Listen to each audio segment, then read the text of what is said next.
All right, we're live. Good morning, everybody. Happy Wednesday. It's a Wednesday at 11:10, almost 11:11 to Make-A-Wish time, and we're live on an SNL show. My name is Lane. And I am Scott, and welcome to our show where we talk about things that are important to you, real estate homeowners in and around Orange County. Yeah, absolutely. And today, the three topics we're going to be talking about, we're going to be talking about HOA fees, Mello, Roos. We're going to be talking a little bit about SoFi Stadium in Inglewood, California, and we're also going to get into what $1 million can buy you in Costa Mesa. Absolutely. We're super excited to have gotten some great feedback from our What $1 Million Buys You first installment last week with Huntington Beach, and we're going to continue every week. So stay tuned for that. But we're going to start right now with something that is kind of an elephant in the room for people buying houses today, and that is the association and Mello-Roos conundrum. In other words, there's always a trade-off because it's all about your monthly nut when you buy a house. You know, it's a combination of that interest rate that you pay that creates your mortgage payment, the interest on that payment, of course, your property taxes, and then do you have any associations or do you have any Mello-Roos, which is an extra tax that you have on your house. So I'm going to let Lane go in and give us a little bit of background on let's talk about Mello-Roos first, Lane, because a lot of people have heard of that, and it's kind of a vague conception to a lot of folks. Well, and Mello-Roos can cover a lot of different things. It can cover different fire services, schools, parks, architecture. Like what I'm going to read off to you right now is directly from Investopedia to give you a direct definition of what a Mello-Roos tax is. A Mello-Roos allows a local county or city government or school district to sell bonds in order to finance a specific project or service. Products permitted under California law range from infrastructure improvements to police and fire services, schools, parks, and child care facilities. And there's a lot of areas, especially where you see newer home builds, where you're going to find some sort of Mello-Roos tax there. And usually they have maybe like a 20, 25, maybe you can go up as high as 30-year lifespan on the Mello-Roos tax. So you're seeing a lot of homes in Aliso Viejo, for example, that were built in the 90s that may have had Mello-Roos that are starting to fall off because all of a sudden now they're 20, 25 years old. But it's something to look out for when you're purchasing, because in addition to association fees that you might have to pay, especially if you're buying into some sort of a community or a condo or a townhome, there could be a Mello-Roos tax, and that goes into play of the overall monthly nut of what you're paying. For example, if you have a $300 HOA payment, that based on today's low interest rates, it could be equivalent to a $60,000 or even a little bit more in mortgage. So if you're looking at something right now at $650,000 with a $300 HOA, that's almost as if you're buying. You can pay over $700,000 for a single family without association. So look at the overall monthly nut, look at all what you're paying as far as fees. And now if you add a Mello-Roos tax on top of it, in the Ladera Ranch, we're seeing about 1.3, 1.4% tax, where in the rest of the county without Mello-Roos, you're looking at 1.1%. So in tax, you're paying almost 30% more when you have a Mello-Roos incorporated with it as well.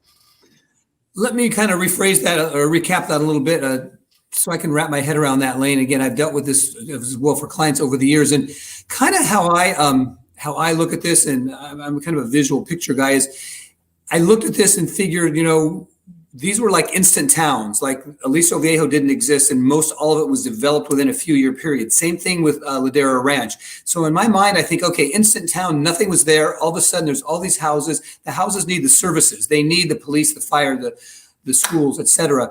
And these bond issues raise the money so that all of these infrastructure things can be in place when the first sets of homes close escrow, so that people do move in and they have all these services. And it's a way that the developers can build all this stuff and then be able to create a funding source for all that infrastructure that's needed to basically kind of complete the whole town, if you will. And to Lane's point, how we can help our clients with that is it generally can take the effective tax rate from 1.1 even up to like 1.5, 1.6, depending on what that Mello-Roos is. So you've got to be looking at that as part of your budget when you're considering buying into a new development. And a key factor that Lane has mentioned is a lot of Aliso Viejo has now hit that point where those bonds have matured and it's falling off. And that is one of the reasons why I think Aliso Viejo is also exploding in price right now, because the Mello-Roos has gone off. So we want to always be thinking, how is that going to affect not only your budget right now, but how many more years will be left on the Mello-Roos when it may be time for you to sell? And I think I'd like to we're done with Mello-Roos, but let's maybe talk about HOA in and of itself, Lane, a little bit too.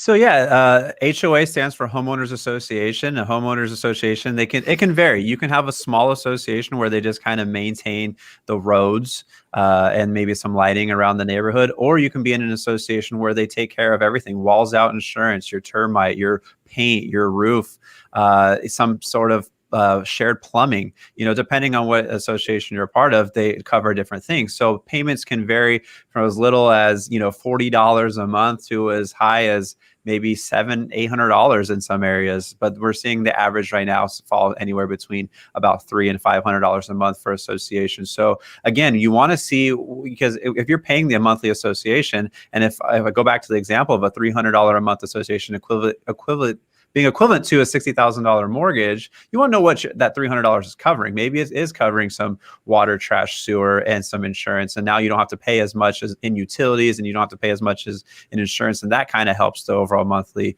payment that you're making as well. So you have to take in all of these factors. You have to be in the know for anything that you're interested in purchasing to be aware of what each association covers.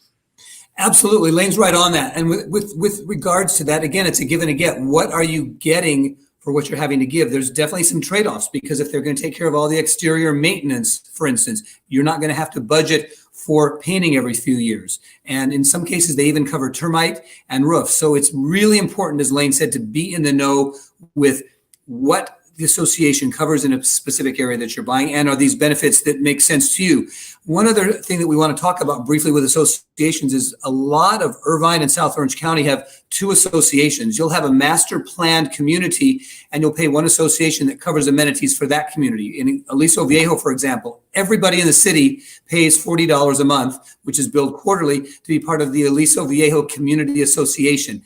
That gives them access to some community facilities, but more importantly, the way Aliso Viejo is set up, that covers some of the maintenance for some of the landscape, medians, that kind of thing in and around the town that aren't covered by other regular taxes. And it's one way that these cities can have a kind of a conducive, conforming look to them that a lot of people like today. And it helps them control how their city looks on a day in, day out basis. And then the second association would be for the individual complex within which you live. And both associations will have a board of directors. They'll have meetings. They'll have reviews of what they're going to pay for, what they're not going to pay for. So you also have to realize, if you're in an association, you're going to have rules to follow, and you can decide how involved you want to get or not if you want to be part of the rule-making procedures.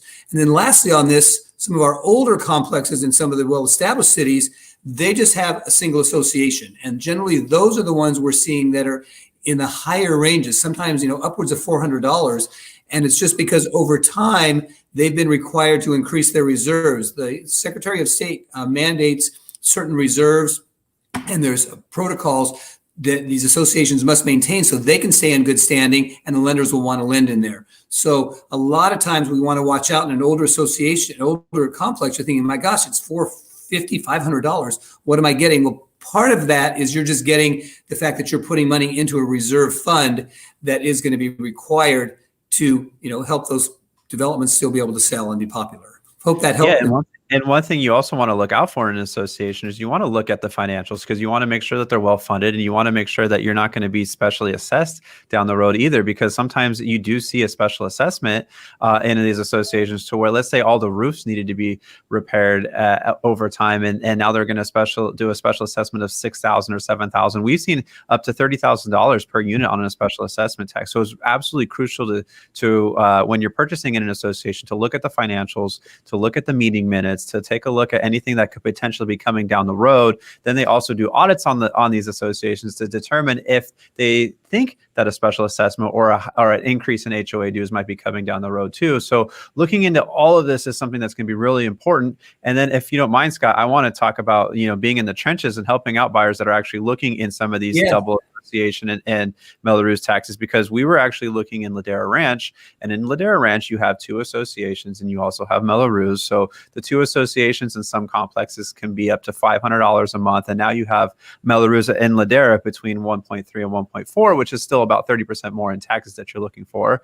So overall, if you're probably paying maybe $400 or $500 a month more than if you're in a single association without Mello, and that's equivalent to $80,000 or $100,000 in mortgage. So as beautiful as some of these areas are, a lot of my buyers decided, you know what, we don't want to spend that kind of money in association in Mello. So they opted not to look into Ladera Ranch. Now they're looking into other areas outside of it. But that's important to know. If you are planning to purchase in there and you go to resale down the road, maybe you do lose some buyers that aren't interested in a double association or Mello. So you want to be able to look out for that. One other thing that I do for all of my clients, especially these buyers when we're looking for, is I look and see, how long somebody's owned the house before they've purchased it, because chances are they might be taxed at a lower tax base.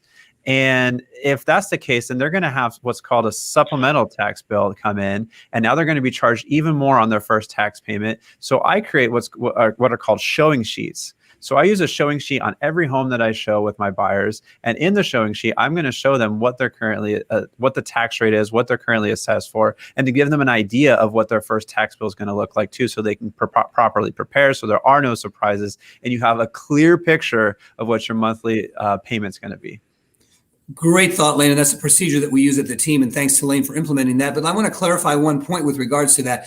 You don't get double dip with your taxes. Your tax rate is going to be based on what you pay for the house. But the way escrow works is they can't charge you for something that's not been calculated yet. So the taxes paid and credited are always prorated through escrow, and the only reference they have is what's already been done, and that's what the current homeowner is paying. So to Lane's point, there will be a credit and a debit on your closing statement based on what the current tax rate is. And then once the county gets their records in play, you're going to be catching up with a supplemental tax bill. And that will be just something that will come down the line. So we make sure that we budget accordingly, and on your estimated cost sheet, you know what your taxes are going to be. It's just that you're not paying them right at the get-go.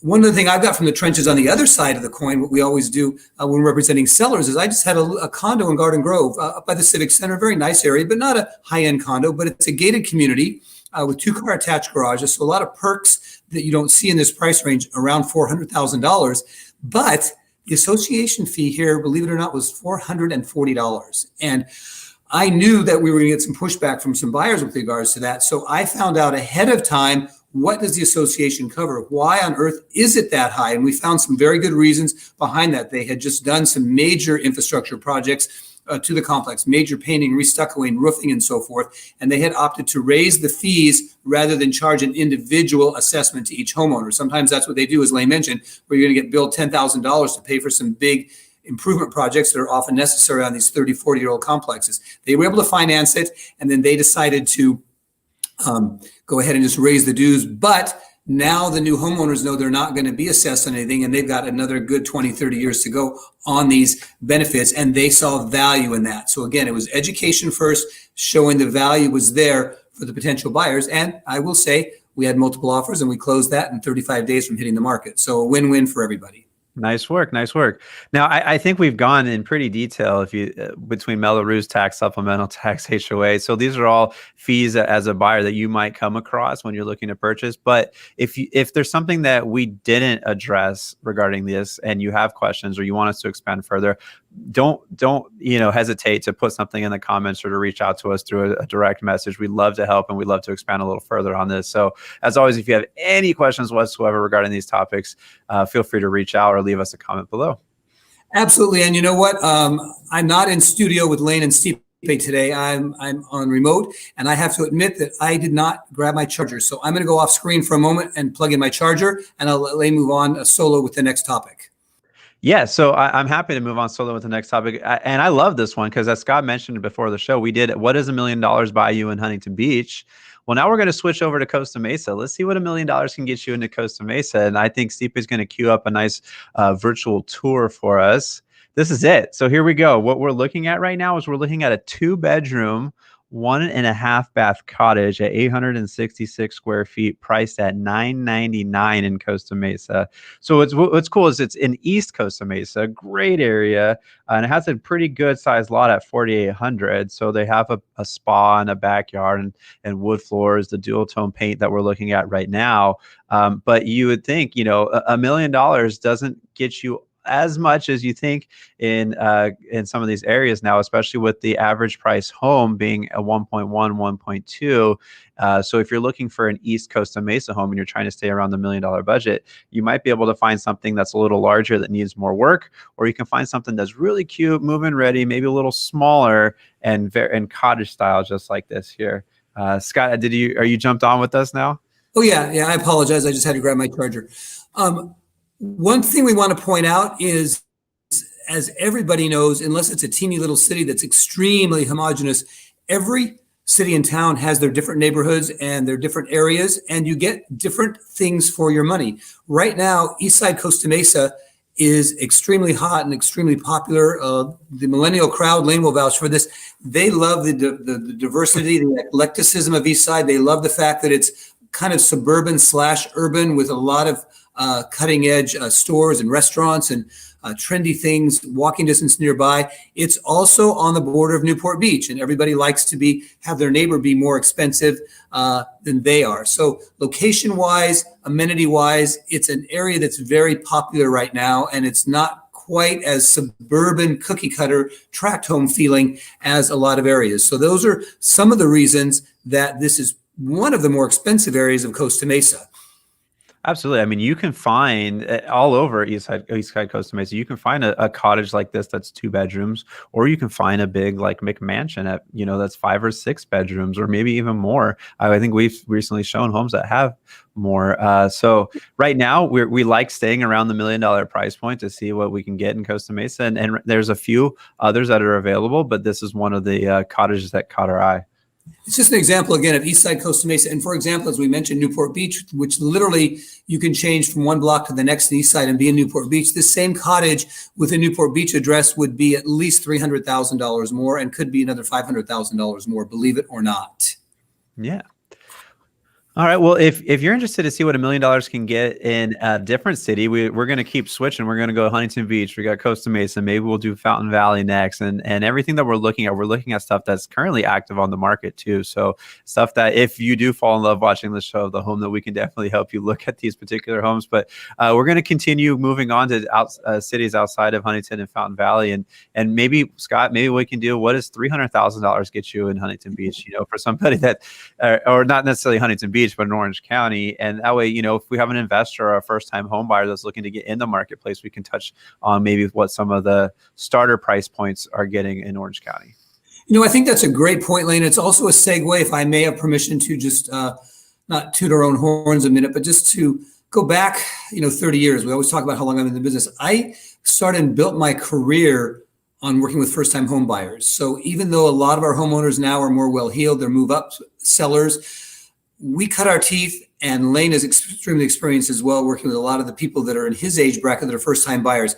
We've said it, you've seen it on our mailings, from condos to castles. Every client's super important to us. So it doesn't matter what the price point is. We're showing $1 million because that's kind of about the median home price right now, but you can certainly get something very nice in most of these cities well under that. In fact, there's a complex near Huntington Harbor. We're going to be listing a condominium there pretty soon. Keep an eye out for that. It's going to be in the mid 300 range. It's a fantastic opportunity. So there's values out there. And again, we want to be your resource to help you with that. This is just kind of a fun segment of the show to show you across the county what $1 million buys, but we'll help you with that. It's a fun number. That's why we're using it. It's a fun, round, nice number. And so it's kind of interesting to see what's out there for $1 million. So I enjoy these segments. Absolutely. All right. Hey, Steve, let's get to the last one. So I remember last Wednesday, Scott, we were talking about the kickoff of the NFL, which happened that Thursday. Yep, the Chiefs took on the Texans, and that 2020 NFL season opened up. Well, on Sunday, I do enjoy watching the Rams, but they played at SoFi Stadium in Inglewood, California, and that stadium was absolutely beautiful. And I'm not 100% sure, but I think, and correct me if I'm wrong, but I think that might have been the first event held at that stadium. And so there was some really cool stuff. And I know you're an architectural buff, more so maybe than a sports buff. So I know that SoFi Stadium has really caught your eye as well. It absolutely caught my eye, and Lane's right on. We've all admitted, again, the diversity of our team is amazing, and our skill sets and our interests are different. I have no interest in sports. so to speak. In football, not so much, other than the Super Bowl parties. But I love architecture, and I've been following this project, and I'm super excited that it's going to be another jewel in the crown of Southern California. Look at some of these images Stipe is putting up. I think it's going to be so iconic. I think it's going to stand along the Sydney Opera House and the Disney Concert Hall in downtown LA as one of the most iconic structures moving forward into and be looked back in history. And I do believe it's also the most expensive stadium that's ever been constructed in the United States, from one of the sources that I was looking at earlier this week. I believe you're right. If I remember the Cowboys stadium, they spent $1 billion or so to build that stadium. But so they broke ground building the stadium in November 2016, so almost 4 years ago. Yes. And the grand opening was on my birthday, September 8th, 2020. Oh. And the rumored to have spent, including the building costs, between $5 and $6 billion.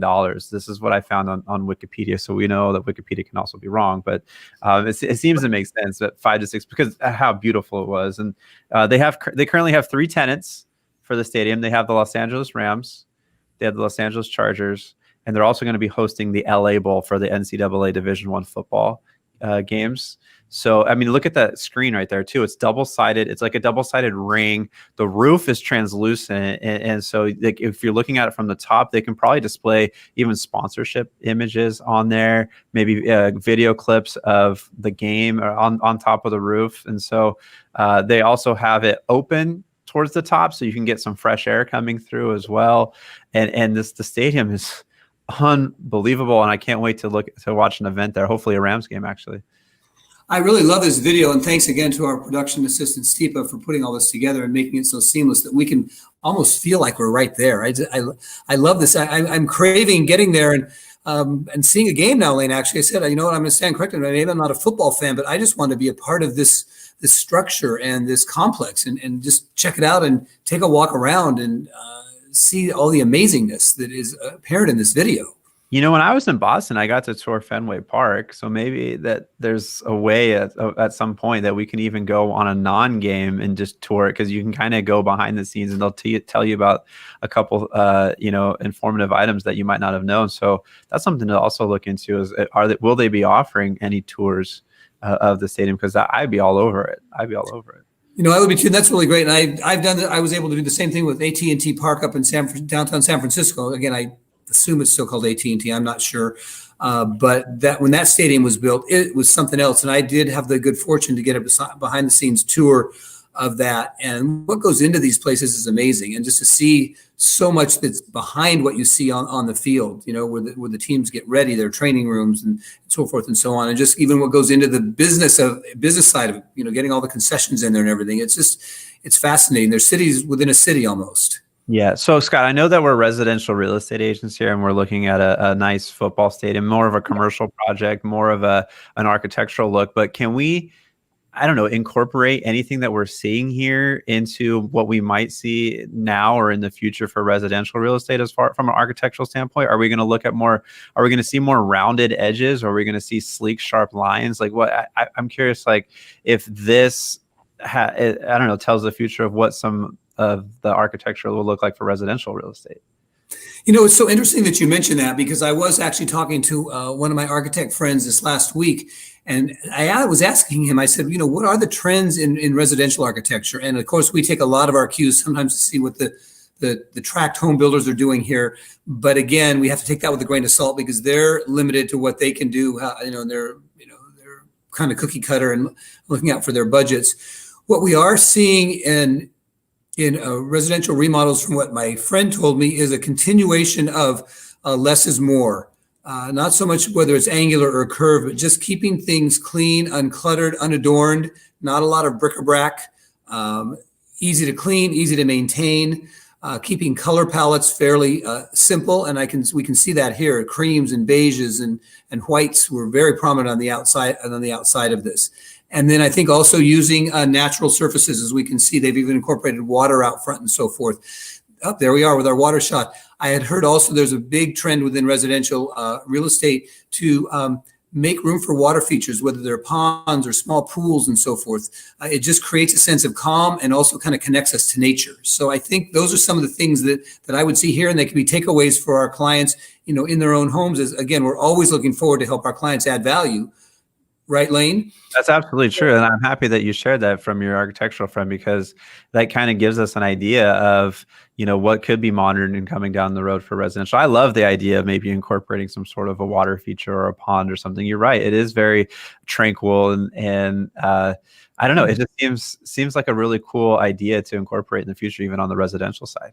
I think that's a great idea. And for any of those that are watching now or watch after the fact, you know what I was thinking? I'd love it if you'd shout out to us and give us your thoughts on what you're seeing, what you think some of the trends are moving forward in residential architecture. Do we take some ideas away from things like SoFi Stadium, or what are you seeing in your magazines, the blogs you read, and so forth? We'd love to get your input and begin to share some of those ideas for the greater good here on the show. Yeah. All right. Well, that's it. We hit all of our topics. Let's recap. So we discussed HOA fees. We discussed Mello Roos. Yep. We shared what $1 million can get you in Costa Mesa. And we even got to watch a cool video about SoFi Stadium and talk a little bit about architecture, maybe how some of the elements of that stadium can incorporate into residential real estate in the future. And I think, too, the last bit about the SoFi Stadium is, as we've done on this show and we do in our newsletter and so forth and so on, is just give our clients ideas of things that you can do in and around Southern California. Because despite everything going on, we still feel it's an amazing place to live. It's still extremely desirable. We have a climate that's the envy of most of the world, our Mediterranean climate with relatively low humidity. And things like SoFi Stadium are creating places to go and things that we can do when we do live in Southern California. That's great. Really well said. Well, hey, I had a great time. Wednesday at 11. We're done at 11:36. So can't wait to see everybody again next Wednesday at 11 a.m. Absolutely. Thanks, guys, for everything. Thanks for putting up with my little technical glitch this morning. And we look forward to seeing you back. And always comment. Tell us what you'd like to see on the show, because it is all about